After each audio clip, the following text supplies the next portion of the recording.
Bonjour, aujourd'hui je vais vous montrer le gambit écossais. Alors pour commencer, il faut avancer le pion devant le roi de 2 cases, ce qui augmente les chances de l'ouverture. Ensuite, l'adversaire doit avancer le pion de 2 cases devant le roi. C'est bon pour les blancs, c'est aussi bon pour les noirs. Ensuite, on doit avancer le pion D4. Ensuite, lui doit normalement le manger. Ensuite, là, il faut avancer le cavalier en F3. Lui, normalement, s'il sait bien jouer, doit répondre. C'est le cavalier en C6. Alors ensuite, là, normalement, il y avait un carrefour, mais tout que mieux, c'est gambit écossais parce qu'il est rapide et agressif. Du coup, là, il faut avancer le fou en F4. Pardon, en C4. Ensuite, lui, normalement, il va avancer le cavalier en F6, c'est le coup classique. Ensuite, là, il faut faire le roc, c'est une des 3 consignes qu'il faut respecter. Ensuite, lui, il va sûrement prendre le pion, car c'est risqué, mais il y a quand même une pièce. Et ensuite, là, il faut mettre la tour en E1.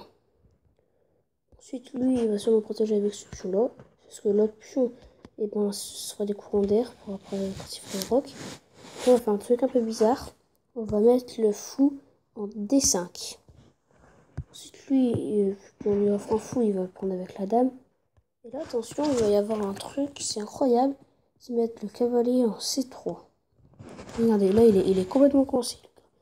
Il peut plus rien faire. S'il mange le cavalier, il est attaqué par la dame.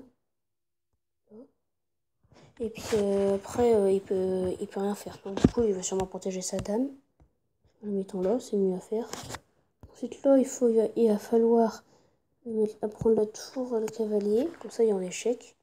Normalement, il mettrait le fou blanc en devant la tour. Après, il faudrait mettre le fou noir, mais c'est moins bien. J'expliquerai dans une prochaine vidéo.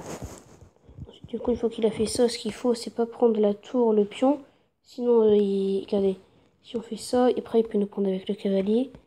Du coup, il faut le prendre avec le cavalier. Hop. Là, il va sûrement nous prendre, vu qu'il a... Voilà. Ensuite, il faut prendre avec le tour, le cavalier. Et pas lui, du coup, il va protéger sa dame. Là. Ensuite, là, bon, on le développe, hein, on fait ça.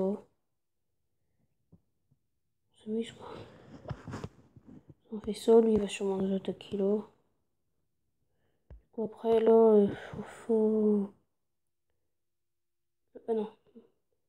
Non, en fait, il va pas faire ça. Souvent, ce qu'ils font, c'est comme là, il va voir que je l'ai attaqué avec le fou et la tour. Il va sûrement pour se protéger en mettant ça ici. Sinon, regardez, si jamais il aurait fait ça, que j'aurais mis ça là, j'aurais fait ça. Hop, échec. Il peut pas le prendre. Du coup, il est obligé de prendre avec la dame. Après, bah, on prend la dame. On va nous prendre avec la tour. Obligé. Et après, bah, là, on se protège. Hein. Quoi. Voilà. Après, faut improviser. Hein. Après, là, bon, vous avez gagné. Regardez, après, s'en fout, il peut jouer. Il saurait faire le rock. Après, on peut faire ça. Bim. La tour, elle est attaquée. S'il la prend, bah, après, on prend avec la dame. Bon, bah là, pas trop de choix. Hein. Donc, bah, voilà, c'est la fin de cette vidéo. J'espère que ça vous a plu. N'oubliez pas de vous abonner, ça me fait très plaisir. Parce que là, j'ai beaucoup d'abonnés et puis j'en aurais besoin pour continuer mes vidéos. Ça me motive. Puis dites-moi si vous aimez bien mes vidéos. Au revoir, on se revoit dans une prochaine vidéo.